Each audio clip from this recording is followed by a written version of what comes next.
Welcome to the Deep Dive.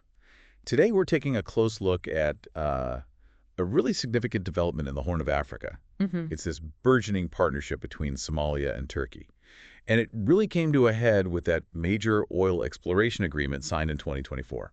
Yeah, it's a fascinating deal. It's right at the intersection of, geopolitics, economics, and frankly, hope for Somalia's future. Exactly. We're talking about Somalia, a country with, well, immense untapped potential, but obviously facing huge challenges after years of conflict. Right. And then there's Turkey, this emerging regional power, really looking to expand its influence. And their strategic interests seem to be lining up more and more. That's a good way to put it. Somalia is focused on stability, rebuilding, economic progress.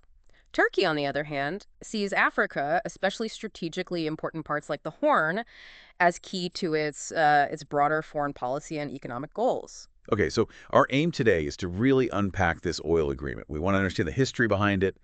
How did we get here? Mhm. And what are the actual terms?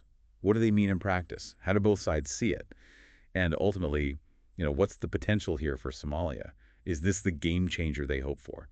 And we'll also look at how it stacks up internationally, right, compared to other Yeah, deals. definitely. We need that context. And we're drawing on quite a range of sources: academic work, news reports from places like Reuters, the East African, Somali Guardian, Hiran Online, VOA, and Adaloo Agency.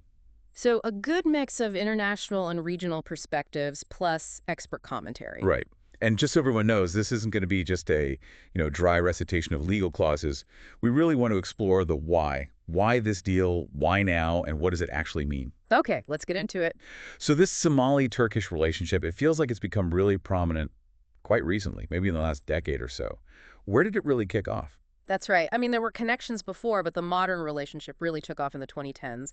And the pivotal moment, most analysts point to the 2011 famine in Somalia. Oh, yes. That was devastating. It was. And Turkey, under then Prime Minister Erdogan, made a very significant, very visible commitment. He actually visited Mogadishu during the crisis, which was a huge deal. Right, a major statement. Absolutely. Massive humanitarian aid, development support pledged. And that act, that presence during a time of extreme crisis, really forged a strong bond. It built a level of trust that, paved the way for everything else we're seeing now. That makes sense. A foundation of trust built in a really difficult time. So beyond that initial aid, how else has Turkey been involved in Somalia's rebuilding? Because it seemed quite multifaceted. Oh, it's been extensive, really significant commitments. Militarily, for instance, Turkey opened its largest overseas military base in Mogadishu back in 2017. Its largest, wow. Yeah, Camp Turksum, it's been instrumental in training thousands of Somali National Army soldiers. Plus, you've got Turkish advisors, equipment, ongoing support. It's a major investment in rebuilding Somalia's security capacity. That is a huge commitment. What about other areas, like social development, infrastructure? Yeah, across the board, really. Education, health. They built schools, and that big hospital in Mogadishu, the Erdogan Training and Research Hospital, Oh, I heard about that hospital, yeah. and lots of scholarships for Somalis to study in Turkey.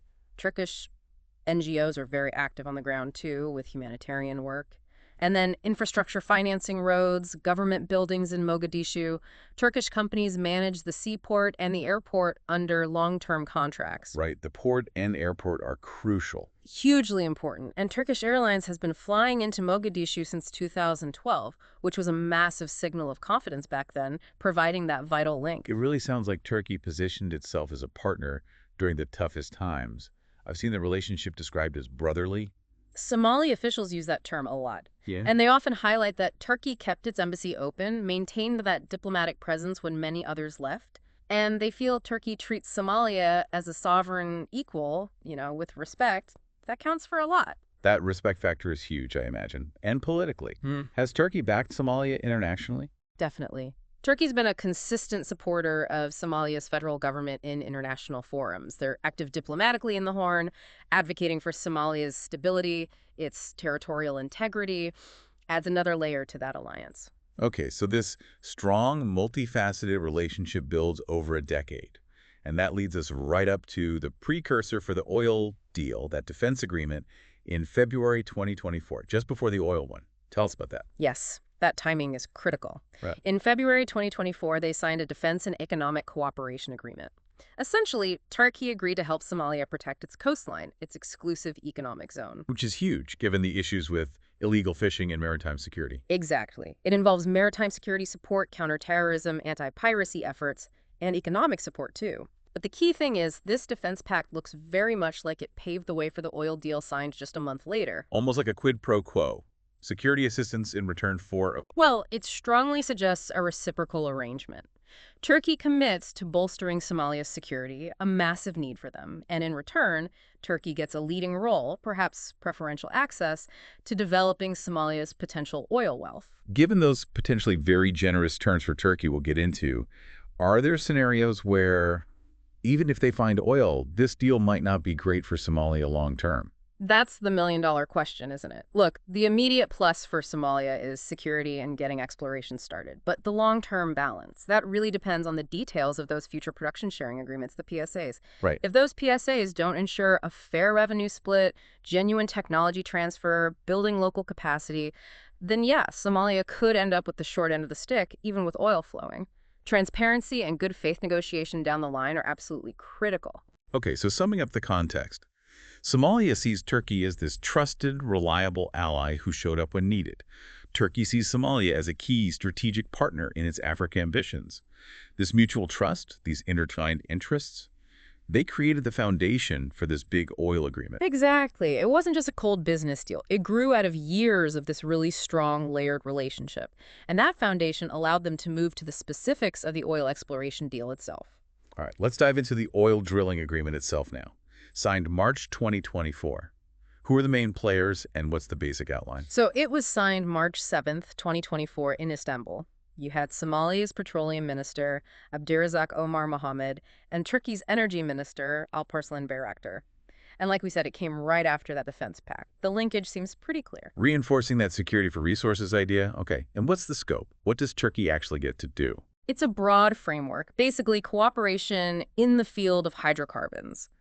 It gives Turkey's state oil company, TPAO, Türkiye Petrolleri, Anonim or Tekliyo, the green light to explore, develop, and produce oil and gas, onshore and offshore. The whole value chain. Pretty much. From the initial seismic surveys right through to potentially refining and marketing anything they find, it's comprehensive. And specific areas were licensed out. Yes, initially, Somalia granted Turkish firms exclusive licenses for 3 offshore blocks in the Indian Ocean. They total about 15,000 square kilometers. That's a significant area. It is, roughly 5,000 square kilometers each. And apparently these areas were pinpointed based on joint surveys and are seen as having high potential. The focus is offshore for now, but the deal leaves the door open for onshore exploration later, too. And this isn't just a quick look-see, right? It's long-term. Oh, absolutely. The agreement itself doesn't state a fixed term publicly, but it clearly lays the groundwork for long-term joint ventures if they find commercially viable oil or gas. We're potentially talking decades, the entire lifespan of any oil fields discovered, managed under future PSAs. Okay, now the really interesting part, the financials. This is where these deals often get scrutinized. What are the key terms and how do they stack up? Right, this is crucial. And the terms are, well, they're very noteworthy. The agreement is structured quite generously towards Turkey, especially upfront. For starters, Article 4.5 explicitly waives any upfront payments. No upfront payments, like no signature bonus, no rental fees. None. No signature bonuses, no surface rental fees, no development bonuses when they decide to develop a find. That's a major departure from what you often see. Usually host countries demand pretty hefty sums just for granting the rights. Wow. Yeah, I remember looking at Angola and Nigeria. They got significant money up front, didn't they? Why would Somalia agree to waive that? Exactly. Angola often got hundreds of millions in signature bonuses. Nigeria, back in 2006, secured that $4 billion infrastructure promise from China for oil licenses. Somalia got none of that guaranteed upfront value tied directly to these licenses. So why? Well, the thinking from the Somali side seems to be pragmatic. They likely prioritized locking in a committed partner, Turkey, who was willing to take on the high risks of exploring in a very challenging environment. They might have calculated that getting anyone serious in meant offering very attractive initial terms, foregoing immediate cash for the promise of future production.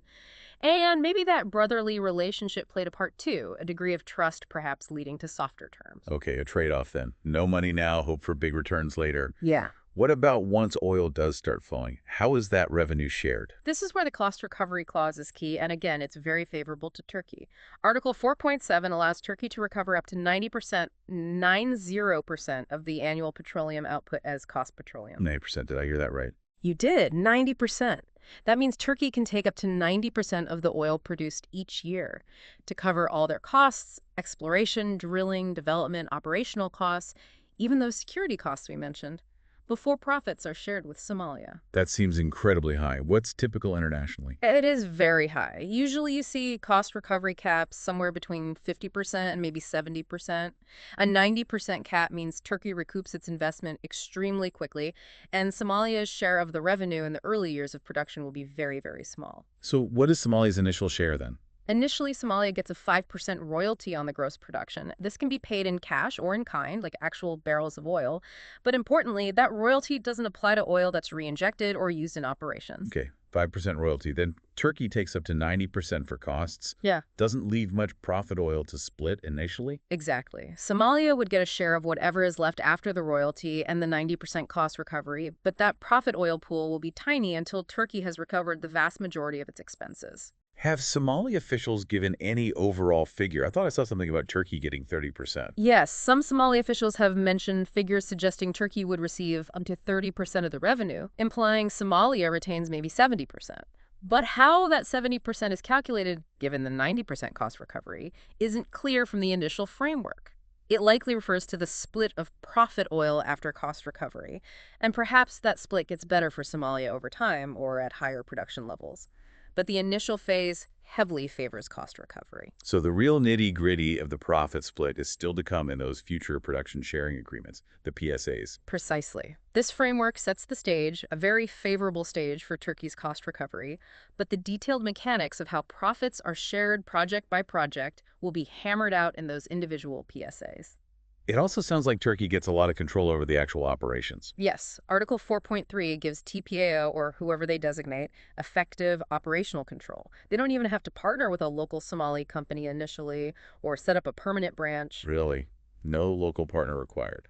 Not mandated initially.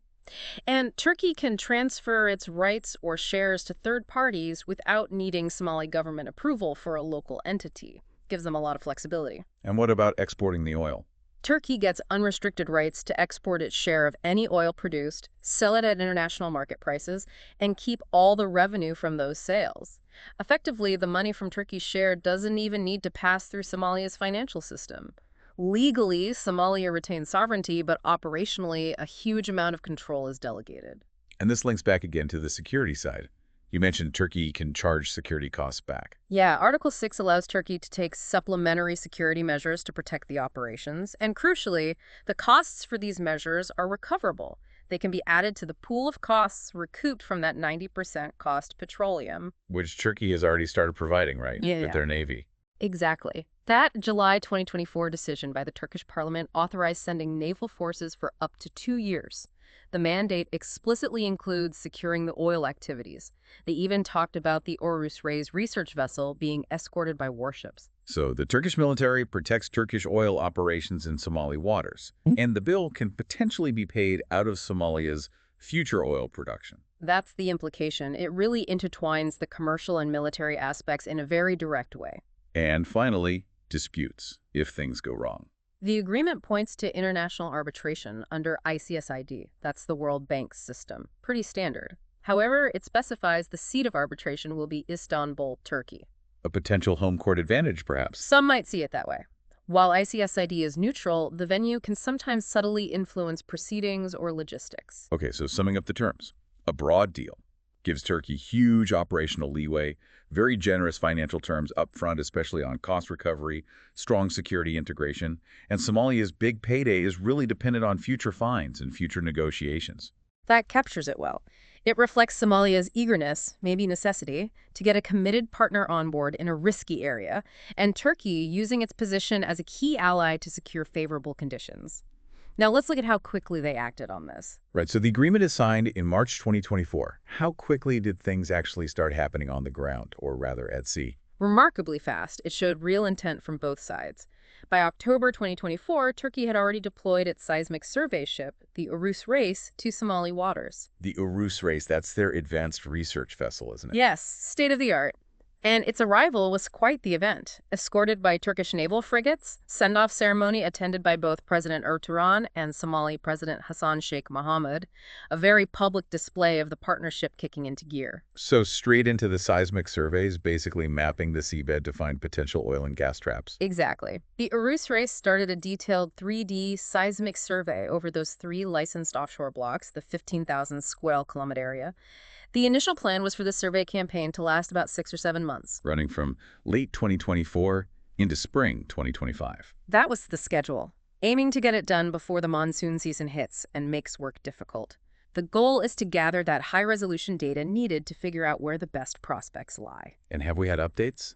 How's it progressing? Yes. As of April 2025, officials reported the survey was about half complete and basically on schedule, so things seem to be moving forward quite efficiently on the technical side. Okay, so once they finish collecting all that seismic data, what's the next step? Well, then comes the analysis phase. Experts, presumably mostly back in Ankara, will process and interpret this mountain of data. That's where they'll identify specific geological structures that look promising for drilling. And if they like what they see. Then the next logical step is exploratory drilling, actually drilling wells to see if oil or gas is physically present. And the timeline discussed for this has been quite ambitious. How ambitious? Some officials, both Turkish and Somali, have talked about potential drilling starting as early as late 2025 or sometime in 2026. Somali officials, in particular, seemed hopeful for drilling in 2025 itself. Shows the eagerness for results. That does sound fast for deep water exploration. What's the typical overall process? Usually it's quite lengthy. You go from seismic surveys to exploratory drilling, then if you find something, appraisal drilling to see how big it is, then field development planning, construction, and finally production. It often takes several years, sometimes many years, from first survey to first oil. So mentioning drilling in 2025, 2026 is optimistic, but maybe signals a strong push. It definitely signals intent to accelerate the process. Whether it's fully achievable depends on what the seismic data shows, rig availability, logistics. But 2025 is being highlighted as a potential milestone year for starting that deep-sea drilling phase. And Turkey's Navy is sticking around during this. Yes, that parliamentary mandate allows for naval deployment for up to 2 years initially, so through at least 2026. They'll be providing that security umbrella as operations potentially ramp up. So Turkey's bringing the ships, the tech, the expertise. What's Somalia's role in this implementation phase, practically speaking? Somalia's role is primarily facilitative and regulatory at this stage, providing access, ensuring permits are fast-tracked, coordinating with the federal member states whose waters might be involved. Since Somalia lacks its own offshore exploration capacity right now, their job is to enable Turkey to do the work smoothly. Got it. So the goal is clear. Use Turkish muscle and know how to turn Somalia's potential resource wealth into reality over the next few years. That's the plan. A partnership aims squarely at unlocking what could be transformative reserves. Now, let's shift focus to how this is all being viewed inside Somalia. Okay, let's pivot to the Somali perspective. Huge potential upside, but it's a complex situation.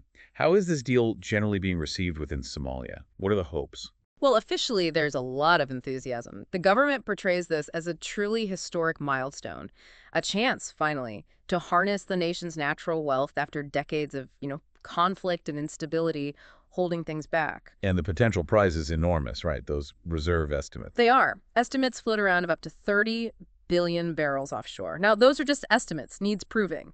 But if even a fraction is commercially viable, the revenue could be transformative. And the government sees Turkey as the ideal partner for this, bringing the investment, the tech know-how, and crucially, the security that others might shy away from. The petroleum minister said something about bringing resources to the Somali people. Yes, Minister Abdirizak Omar Mohammed framed it as being about bringing the resources of Somalia to the Somali people. That's the official narrative. This is for national development. And the security aspect, again, Turkey helping secure their waters is a big plus. A huge plus from the government's viewpoint.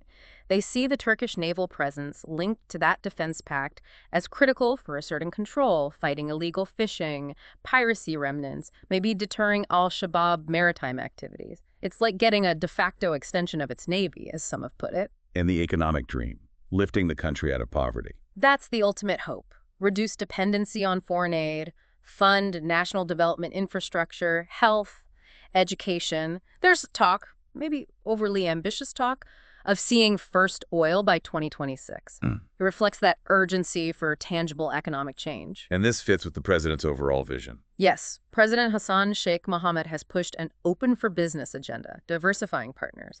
This deal fits right into trying to unlock that oil potential that's been talked about for so long but never tapped due to instability. But what about those terms that seem so favorable to Turkey? How does the government justify that? You mentioned pragmatism earlier. Exactly. The official line is pragmatic. They argue that attracting any serious investor to Somalia's high-risk environment requires major incentives. It's a frontier market, still fragile.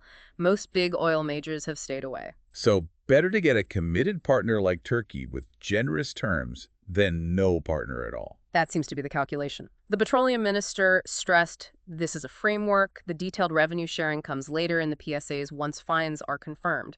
The logic is better some share of something than no share of nothing.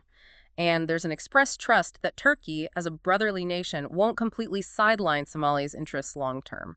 Okay, that's the official hope and justification, but surely there must be criticisms or concerns domestically. Oh, absolutely. It's definitely not universally praised. There's significant concern and criticism from various quarters, politicians, experts, civil society, the diaspora. What are the main worries? A big one is simply that the deal seems disproportionately skewed in Turkey's favor, particularly those financial terms we discussed. There were also immediate calls for more transparency, especially because the oil deal was so closely tied to the defense pact, raising suspicions about what was really agreed behind closed doors. And when the details, like the 90% cost recovery, became public. That fueled the criticism. Once the deal went to the Turkish parliament and those specifics emerged, you saw a lot more critical commentary in Somali media. Some labeled it neo-colonial, arguing it gives away too much control and potential revenue. Fears of corruption, too, I imagine, that the money won't reach ordinary people. That's a huge concern. Given Somalia's history and ongoing governance challenges, there's a real fear that even if vast revenues materialize, they could be mismanaged and siphoned off, especially if Turkey controls much of the production and sales process. Civil society groups are demanding full publication of all contracts and strict adherence to the 2020 petroleum law, which has transparency safeguards. And the internal dynamics within Somalia, the federal system, clan politics. Another major worry. How will any wealth be shared between the federal government and the federal member states like Puntland, or impact relations with Somaliland? There's a real risk oil could exacerbate clan rivalries or secessionist tensions if not managed incredibly carefully and equitably. Haran Online quoted experts warning exactly about this equitable distribution in a clan-based system is a massive hurdle. So people are looking at cautionary tales from other oil-rich countries. Definitely. Places like Nigeria's Niger Delta or South Sudan, where oil wealth arguably fueled conflict and didn't benefit the masses, serve as stark warnings.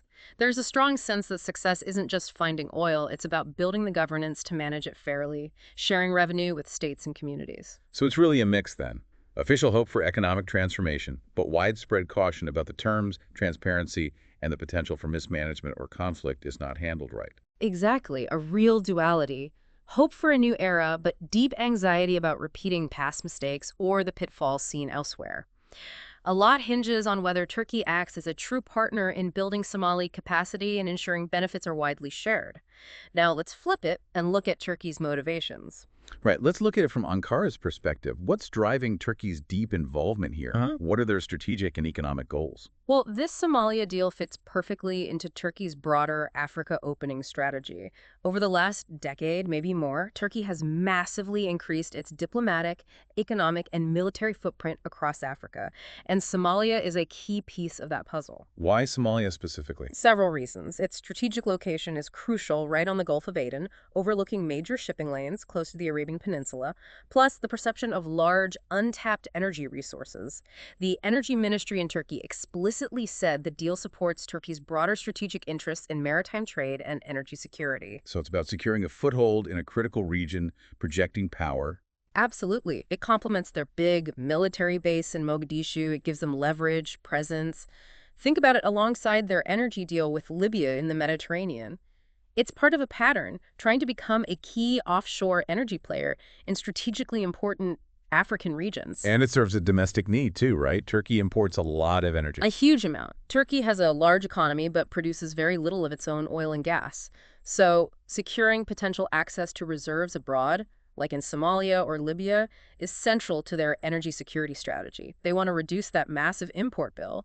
Success in Somalia could eventually help achieve that. And the deal itself, economically, seems pretty good for TPAO, the state oil company. Very good, especially in terms of risk mitigation. If oil is found, TPAO gets access to a potentially lucrative asset. If it's not found, or development is costly, that 90% cost recovery ensures they recoup their investment first before Somalia sees significant profit. It minimizes their downside risk considerably. So they're using their own state company, their own ships, like the Urus race, keeping it all in-house, controlling the process and the potential rewards. Exactly. It's a state-backed venture. Turkey's energy minister, Bayraktar, explicitly said they aim to strengthen Turkey's presence in the Horn of Africa with new collaborations in energy and predicted oil prospects offshore Somalia. Are there other economic spin-offs for Turkey, beyond just the oil itself? Potentially, yes. If a major oil industry develops, think of all the supporting infrastructure needed, pipelines, storage, maybe refineries. Turkish construction, engineering, logistics firms who already have experience in Somalia from aid projects would be really well placed to win those contracts. It could become a significant source of business, similar to how Turkish firms benefited from rebuilding contracts earlier. Okay, so strong strategic and economic drivers. How does this play politically inside Turkey? For the Erdogan government, this is generally presented as a big success story. It fits their narrative of Turkey being a benevolent global actor, helping a brotherly nation while also pursuing national interests. It's a point of pride. And the potential for finding oil. That must be popular. The narrative of potentially securing Turkey's own oil supply, boosting energy independence, that definitely resonates domestically. The deployment of the Urus race, escorted by warships, got very patriotic media coverage. It's a symbol of Turkey's growing technical prowess and global reach. Has there been any pushback, any criticism from the opposition? Yes, there has been some. The main opposition party, CHP, has questioned the costs and the strategic wisdom. Some suggested the ships were only sent to Somalia because Turkey faced setbacks in its eastern Mediterranean ambitions, calling it a redirected due to Turkish foreign policy failures. Concerns about the financial burden if no oil is found, or potential diplomatic friction, say with Ethiopia, have also been raised. But the government has enough support to push it through? Yes, the agreement was ratified by Parliament with majority support. Public awareness of the specific technical terms, like the 90% cost recovery, is probably limited. The general perception is likely focused on helping Somalia and securing energy for Turkey. There's a degree of national pride in Turkey, acting like a major power, exploring for resources overseas. And state media plays a role in shaping that perception. Definitely. The narrative emphasizes Somalia's invitation, Turkey's supportive role, contrasting it favorably with historical Western interventions. So overall, Turkey seems to have weighed the risks, security, financial control, and decided the potential payoff is worth it, especially with the favorable terms mitigating some financial risk. It looks that way. It's an asymmetric bet. If they hit big oil, the upside for Turkey is huge strategically and economically. If they don't, the sunk costs are significant, but perhaps manageable for the state, especially given the cost recovery cushion if some oil is found. As the minister said, with this agreement, we aim to strengthen Turkey's presence in the Horn of Africa. It serves multiple goals. Okay, that paints a clear picture of Turkey's motivations. Now, to get even more perspective, how does this deal actually compare internationally? Is it standard practice or an outlier? That's a really important question for context. When you place the Somalia-Turkey deal alongside agreements in other, perhaps more established, oil-producing developing countries, it does look somewhat unique, maybe even like an outlier in certain respects. How so? Let's take Nigeria, for example. They've done big deals with China. Right. Look at Nigeria's 2006 deals with Chinese companies. Nigeria was already a major producer, so they had more leverage. They demanded and got billions in upfront infrastructure commitments, railways, power plants, in exchange for oil licenses. Plus, their production sharing contracts typically involved royalties and a government take that could reach 60–70% in deep water areas. Somalia didn't secure that kind of upfront investment linked to these licenses. What about Angola? They've worked with U.S. companies, Chinese companies. Angola also managed to command significant signature bonuses, often hundreds of millions, just for granting blocks. Their cost recovery limits were generally lower, around 50%, meaning the government started sharing profits sooner, and their overall government take was often above 70%. They also used oil for loans with China for infrastructure, but Angola largely kept control of its oil production. Somalia's deal lacks competitive bidding and those immediate, substantial upfront benefits.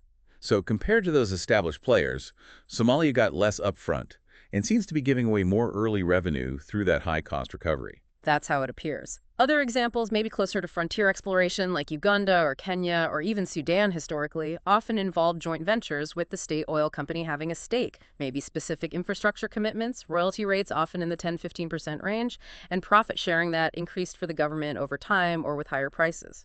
So what makes the Somalia-Turkey deal unique is how much it seems to minimize Turkey's initial risk and cost. Yes.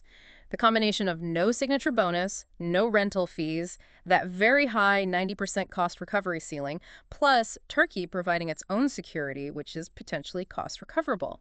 It skews heavily towards protecting the investor's initial outlay. It feels more like deals sometimes seen in extremely high risk, post-conflict, or politically unstable zones, like maybe early deals in Iraqi Kurdistan or South Sudan. Where the government is desperate for any investment and offers very sweet terms. Potentially, yes. The logic is that the perceived risk demands exceptional incentives.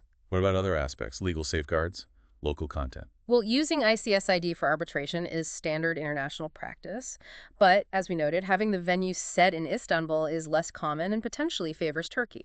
Turkey's right to freely export its share is typical in PSAs, but Somalia might need strong provisions later to ensure some supply for any potential domestic needs. And local content.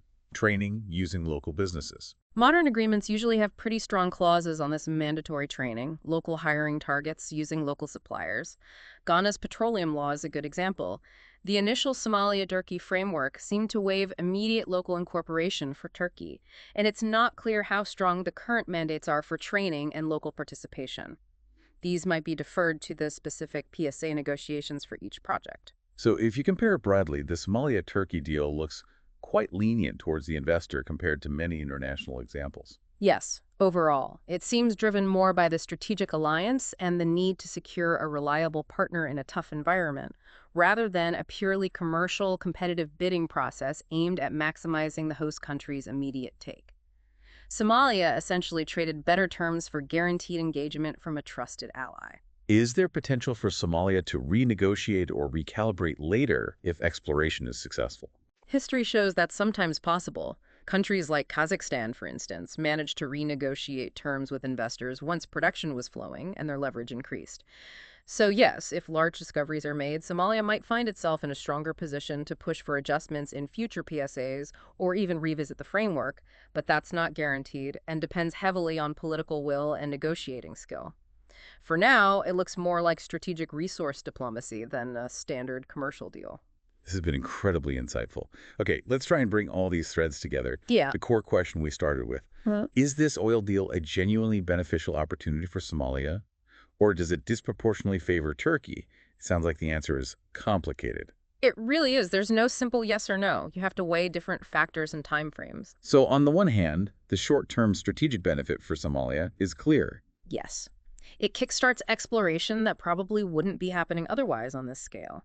It brings capital, technology, and that crucial security element from a partner they trust. It deepens a key diplomatic alliance. And it holds the potential down the road for massive revenues that could reduce aid dependency and fund development. Somalia basically outsourced the high upfront risk to Turkey. But on the other hand, the current structure, the terms we've detailed, they do seem imbalanced, especially initially. That's the clear counterargument. That 90% cost recovery is extremely high. The initial 5% royalty is low. Turkey has significant operational control and export rights. There were no upfront payments for Somalia. So Somalia's financial gains are backloaded, uncertain, and depend heavily on future fines and future negotiations. Critics see this imbalance and worry about a quasi-neo-colonial dynamic where the partner takes most of the early reward and control. So the future really holds the key here. Whether this turns out to be truly beneficial for Somalia depends on what happens next. Absolutely. If Oh, substantial, commercially viable oil flows, and if the partnership is managed transparently and in good faith, then yes, it could be transformative. There's room for Somalia to rebalance things through those future PSAs, to push hard for local content, for capacity building. Turkey's public commitments to helping the Somali people provide a lever for Somalia to demand tangible benefits. but the risks, if things go wrong, are also significant. Definitely. Weak negotiation from Somalia's side in the future, potential for corruption, eating away revenues, Turkey prioritizing its profits over local development, minimal job creation or benefits for ordinary Somalis. That's the nightmare resource curse scenario. And it could easily lead to domestic backlash and instability. Does Somalia have any ultimate leverage if things really sour? Well, ultimately, they have sovereignty. They could try to legislate new terms or force renegotiation, but that carries big risks, scaring off investment, damaging the relationship with Turkey. A more constructive leverage point is perhaps Turkey's own interest in maintaining a stable, long-term partnership. Turkey doesn't benefit from a destabilized Somalia either. So the final assessment is, it's a high-stakes partnership, currently unequal on paper, but potentially mutually beneficial if managed well. Somalia prioritized getting things started with an ally, accepting concessional terms upfront. That seems to be the most balanced view. It's a strategic gamble by Somalia. They traded potentially better commercial terms for the security and commitment of a trusted partner to unlock resources in a very difficult context. Whether that trade-off proves wise, well, history will judge based on whether oil wealth, if it comes, actually leads to visible, sustainable progress for the Somali people. This has been a truly fascinating and I think crucial deep dive into this Somalia-Turkey oil agreement. Just to quickly recap the key takeaways. It's a complex deal, born from a unique and growing relationship. It offers Somalia a huge potential upside, tapping long-dormant reserves with Turkish help and security. But the initial terms heavily favor Turkey, raising real questions about the long-term balance of benefits. Success really hinges on future exploration results, fair negotiations on production sharing, and crucially effective, transparent management of any wealth generated. And it really leaves us with a provocative thought for you, our listener, to consider. Think about that delicate balancing act developing nations face. How do you exploit vital natural resources? You weigh immediate needs, security risks, against potentially less favorable long-term deals. What lessons can we draw from this specific case, Somalia and Turkey, for other resource-rich countries navigating these complex international partnerships? Something definitely worth pondering. Thank you for joining us for this deep dive. We'll be back soon with another in-depth exploration into the stories and the data shaping our world.